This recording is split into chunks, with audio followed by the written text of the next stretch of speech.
Hey everyone, welcome back. It's Zahra Khani here, ready to kick off session 2 of our OT Security Masterclass. Today, we're diving into the world of operational technology. We'll start with a bird's eye view of OT systems, the critical systems that make our daily life possible. Next, we'll get under the hood of industrial control systems, understanding the key components and their roles. We're also going to delve into the OT network architecture and the unique protocols that keep the OT world spinning. We'll also peek into the future, exploring emerging technologies like industrial IoT, edge computing, and AI that are reshaping the OT landscape. As always, we're going to end with a hands-on exercise, where we'll set up a basic OT network in a virtual lab. Let's kick off our journey with an overview of the diverse world of OT systems. Remember, this is just a snapshot. The OT universe is really vast. First up, we have industrial automation. Imagine a car assembly line where robots buzz around putting together vehicles with clockwork precision. That's industrial automation for you, orchestrating complex processes with minimal human input. Next, we step into the world of building automation systems, or BAS. Think about a high-tech building that knows where to dim the lights, crank up the AC, or lock the doors all on its own. That's BAS at work, making our buildings smarter and more efficient. And then there is energy management systems, or EMS. Picture a power grid managing electricity production and distribution like a maestro, ensuring we always have power when we need it. That's EMS, optimizing energy use and keeping the lights on.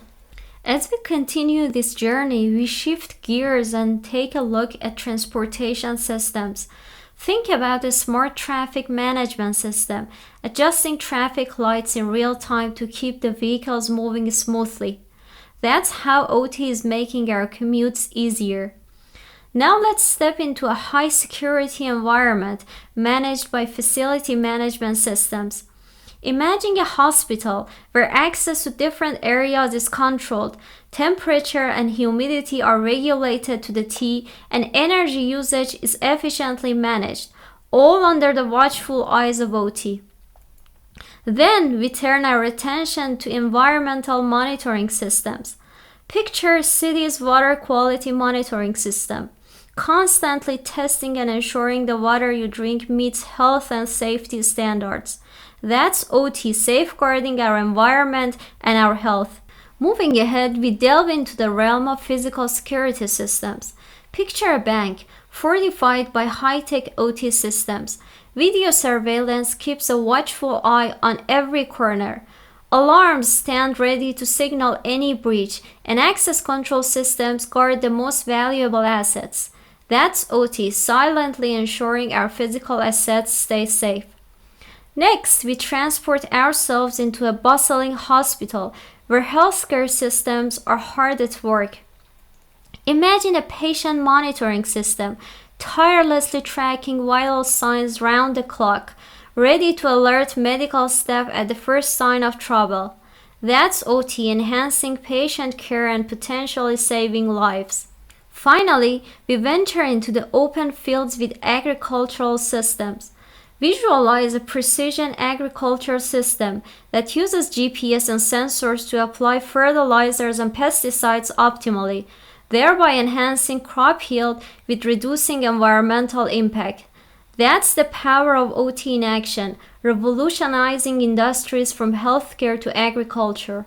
Embarking on our journey through the world of industrial control systems, or ICS, let's start by introducing the basic control elements that form the backbone of these systems.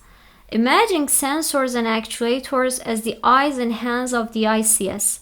Sensors vigilantly measure process parameters such as temperature, pressure, level, flow, you name it. They are the eyes constantly observing and relaying information.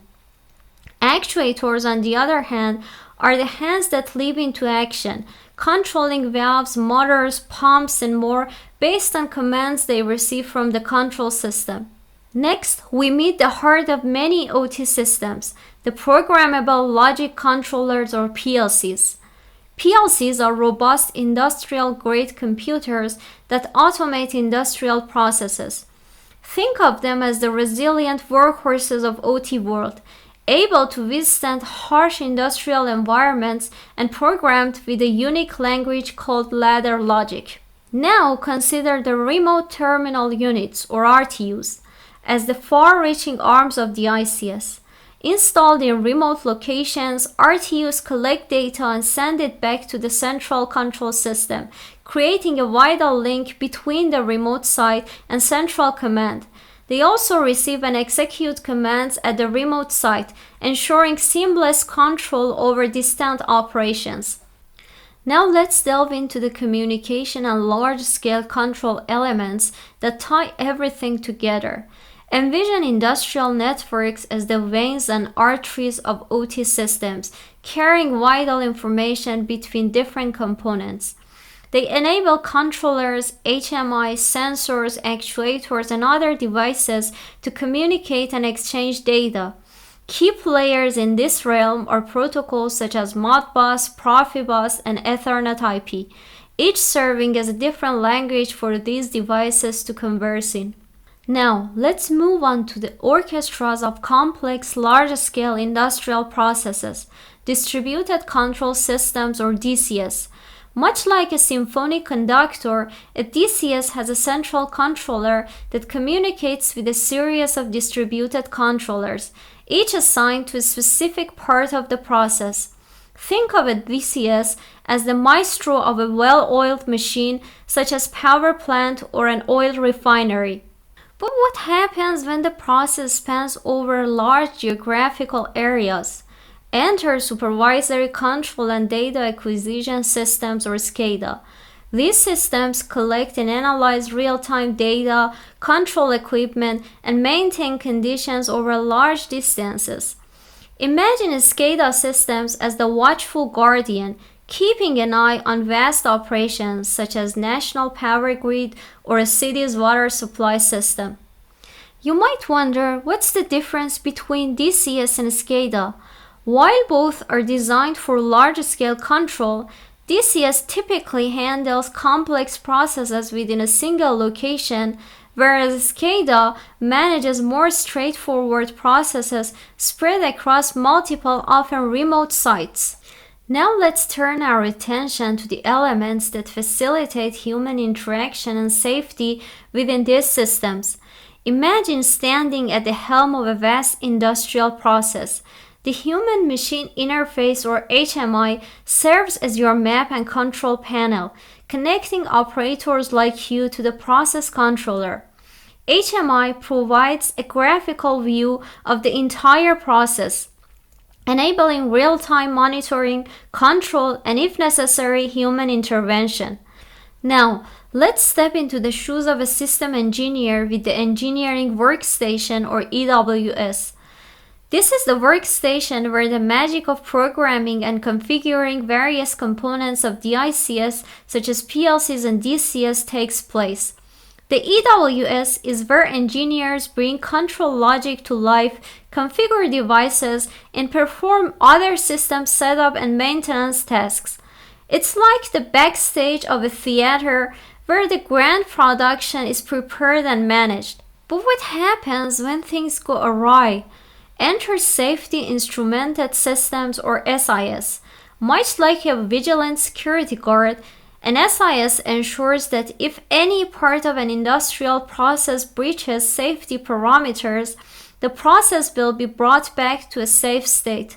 SIS typically includes sensors, logic solvers, and final elements to maintain safety at all times. Finally, let's look at the historian, the memory of an ICS.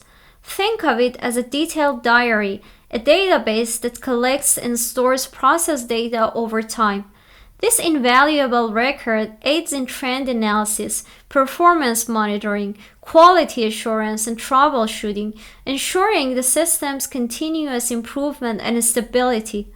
Building on our understanding of OT components, let's now dive into the architecture that binds these elements together. We have a blueprint for this, the Purdue model of control hierarchy. This model is like the backbone of OT systems, outlining a structured network architecture for our industrial control systems. At the highest level, or level 5, we have the enterprise network. Although not traditionally part of the Purdue model, this level has found its place in modern organizations. It's like the corporate cloud, where IT systems that don't directly contribute to production, such as email servers and file servers, reside. Descending a level, we enter the realm of business with level 4, business logistics systems. Picture this as the business brain of the organization, housing systems like enterprise resource planning or ERP, which coordinate a multitude of business functions. To ensure the secure coexistence of IT and OT worlds, we have a buffer zone between them, the demilitarized zone or DMZ. This is our fortress wall equipped with firewalls, intrusion detection systems, and other security appliances to guard the precious OT network.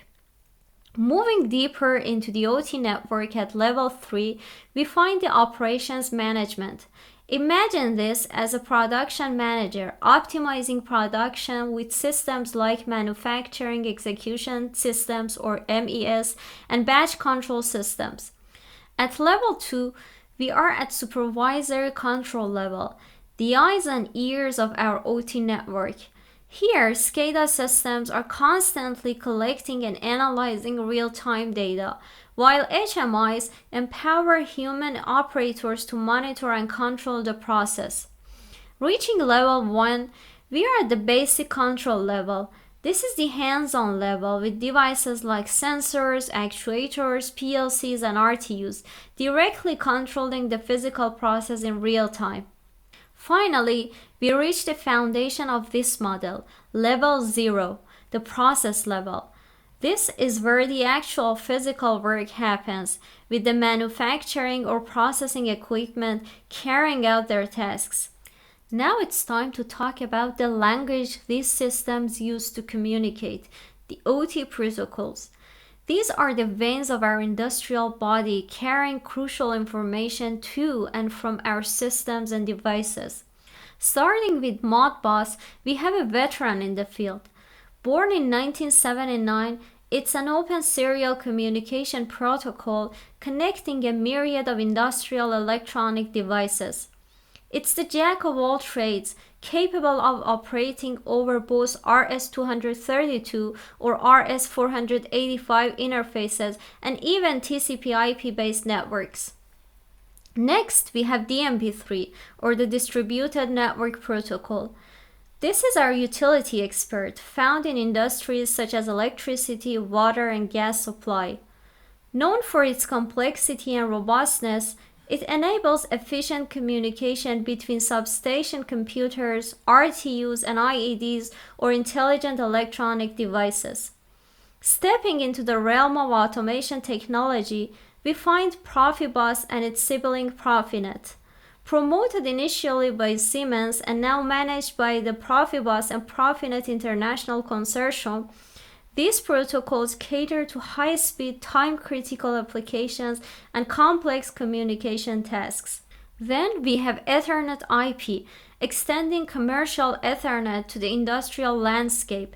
It allows you to control, configure, and collect data from industrial devices with real-time performance over standard Ethernet infrastructure. OPC-UA, or OLE for Process Control Unified Architecture, is our universal translator. This platform-independent, service-oriented architecture ensures free data flow among devices from multiple vendors. It's the epitome of robust and secure communication in industrial automation. On the other hand, HART, the Highway Addressable Remote Transducer Protocol, serves as a communicative bridge with smart field instruments in the process industry. It provides two-way field communication, allowing more than just the usual process variable to be communicated. We also have CAN Open and DeviceNet, both of which find their roots in the CAN or Controller Area Network Serial Bus System. They are the unsung heroes in many fields, from medical equipment and public transportation to a variety of industrial applications. Finally, we have the IEC 61850 standard, which is our blueprint for the design of electrical substation automation. It is a detailed standard that defines communication protocols for the protection, control, measurement, and monitoring of electrical power systems.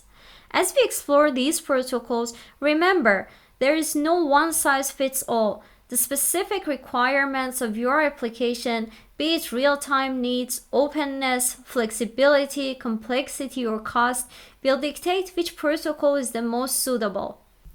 As we've been traversing through the realms of OT, it's time to cast our gaze towards the horizon and explore the exciting emerging technologies that are set to redefine the OT landscape.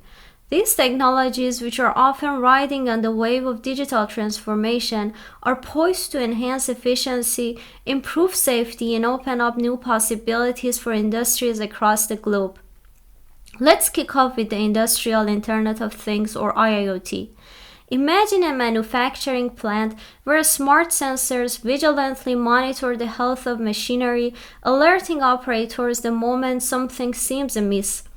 This is the power of IIoT, enabling real-time condition monitoring and predictive maintenance, thereby increasing operational efficiency and reducing downtime. Next, we have machine learning and artificial intelligence.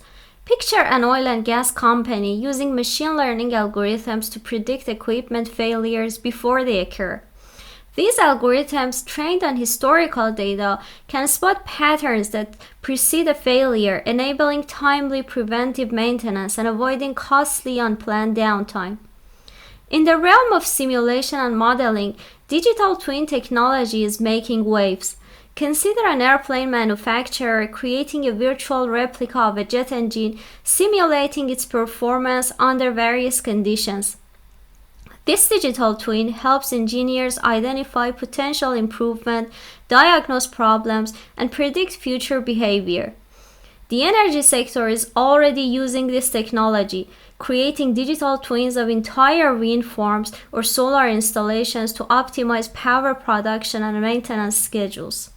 On the frontier of data processing, we have edge computing. In an autonomous vehicle, edge computing devices process data from onboard sensors right within the vehicle itself. This real-time decision-making ability, without needing to send data to a central server, makes the system more responsive and agile. As we move towards an increasingly connected world, 5G and beyond is set to revolutionize our smart cities. Imagine real-time control and monitoring of everything, from traffic lights to public transportation, all facilitated by ultra-fast 5G networks. This capability can vastly improve efficiency, reduce congestion, and make cities more responsive to changing conditions. Lastly, we have blockchain technology, making strides in the supply chain domain. Imagine a food manufacturer using blockchain to track ingredients from the farm to the supermarket shelf. This offers unparalleled transparency and traceability, enabling the manufacturer to swiftly respond to issues like contamination or prove the authenticity of their products. In summary, these emerging technologies are not just reshaping the OT landscape, but they are also redefining how industries operate. The future is here, and it's time to embrace this innovation as we navigate our journey through the fascinating world of operation technology. Having delved deep into the theory of OT and its diverse systems, it's time to roll up our sleeves and dive into a hands-on session. This session is designed to give you practical exposure and understanding of a fundamental component of OT systems. We'll stimulate a PLC, run an LED blinking program, and then connect it to SCADA BR, which is an HMI solution.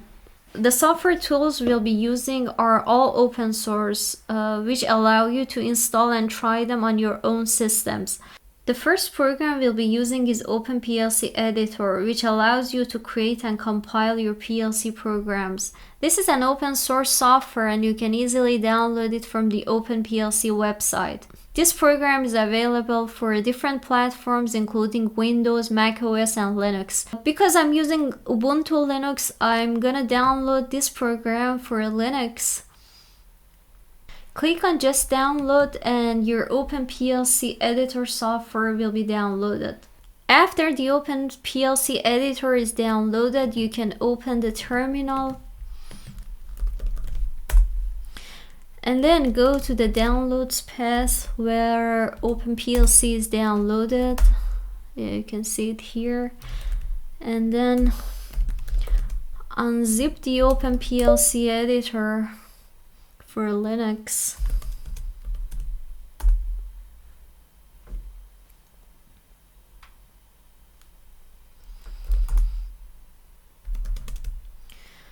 After that, go to the path. And here you can just run the install.sh file. You can enter the password and after a few minutes, the software, the OpenPLC editor will be installed. After the program is installed, you can simply execute it by running OpenPLC editor.sh. And here you can see the OpenPLC editor application. The OpenPLC editor comes with some default examples, and here we just click on Blink, which is a simple LED blink program. Now to start the PLC simulation, we just click here. And then after a few seconds, the PLC simulated and started. To debug the program, we can click on the glasses icons. And now you can see the LED is blinking. Now to generate the program for the PLC runtime, we need to first set the physical location. And after that, we'll click here to generate the program for the PLC runtime. It takes a few seconds, and after that we need to choose the name for the program, which we called blink.st, and then click on the save. Now you can close the OpenPLC editor program and then go to the OpenPLC runtime. OpenPLC runtime program is another program by OpenPLC which can host our PLC program and simulate a real PLC running it. It can run on Windows, Linux, and macOS, and even on Raspberry Pi. Here we have the installation guide on Linux, which is really simple. You will simply install Git and then clone the OpenPLC runtime, and after that run the install.sh space Linux command. So we need to first install Git, and after that we will clone the OpenPLC runtime and then go to the OpenPLC underline v3 path, and finally we'll install it on Linux. After the installation is complete, you can start the OpenC by running start underline openplc.sh, and then you can go to your browser and run localhost column 8080. Now you can see the first page of the OpenPLC. The default username and passwords are OpenPLC and OpenPLC.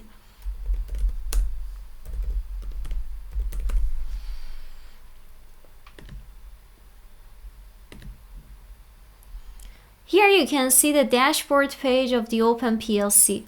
To upload our program, we'll go to the Programs tab and then click on Browse, and then choose our Blink program, and then click on Upload Program. We'll choose a name for your program such as Blink, and then a simple description.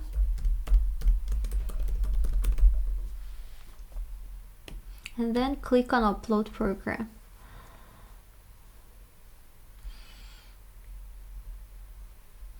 After After the compilation of program is completed, you can go to the dashboard and then start the PLC. Now you can see the status of the PLC is changed to running. You can now go to the monitoring tab. Now as you can see, the program is running and the value of the LED is changing every second. Finally, we are going to download and configure SCADA BR. SCADA BR is an open source SCADA software with application at automation and process control. We'll use it as our HMI to monitor and control our simulated PLC. So you can easily go to the SCADA BR website and download the SCADA BR. Here you can find the SCADA BR for different platforms. As we use Linux, we'll download SCADA BR setup linux.zip and we'll wait a few seconds until the SCADA BR is downloaded. After it's downloaded, we can go to the downloads path. You can create a folder called SCADA BR.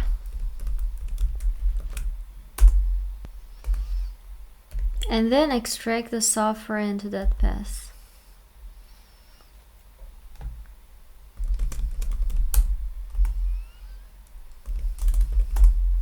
Now you can simply install it by running sudo install scadabr.sh. Here we will change the port because the OpenPLC runtime is already running on port 8080, so we'll change it to port 8081, for example.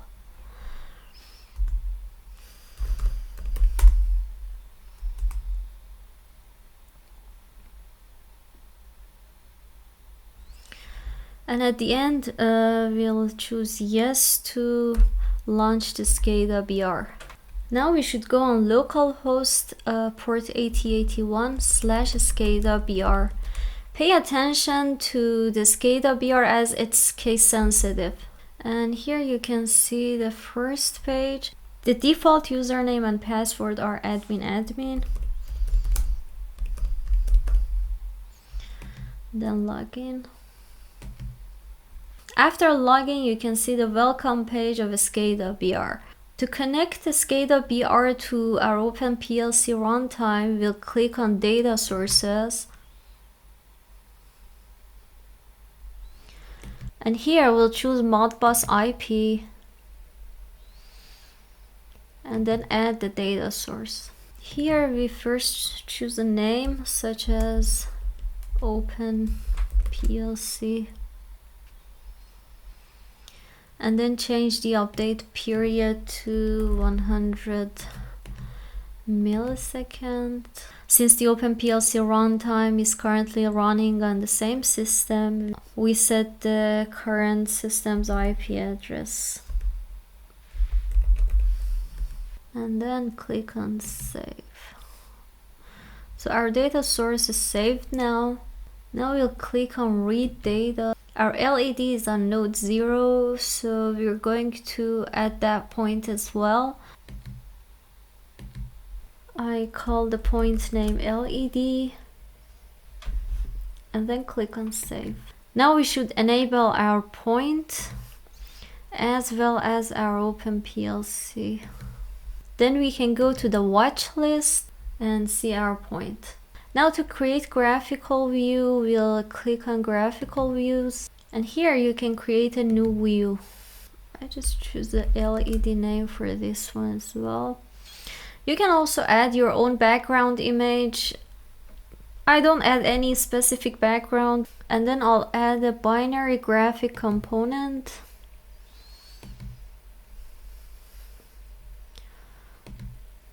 Here you can connect it to the LED point and then click on Save.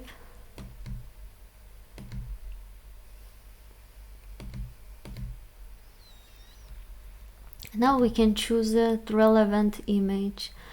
I'll choose blinking lights and choose red for 0 image and green for 1 image. And then click on Save. And as you can see, the color is changing every second, which shows our blinking in here. I'll save this as well. And here you can add much more complicated applications as well. That brings us to the end of today's session on OT security. From dissecting different OT systems, discussing the roles of ICS components, understanding the Purdue model for OT network architecture, reviewing key OT protocols, to peeking into the future with emerging OT technologies, we've had an informative journey. The hands-on exercise allowed us to simulate a PLC, run a simple program, and connect it to an HMI solution, all on open source platforms that you can explore further in your own time. This was just the second session in our series, and there is a lot more to come. Please don't hesitate to reach out if there is something you'd like to discuss or need further clarification on. Until next time, stay curious and keep exploring. Thank you and have a wonderful day.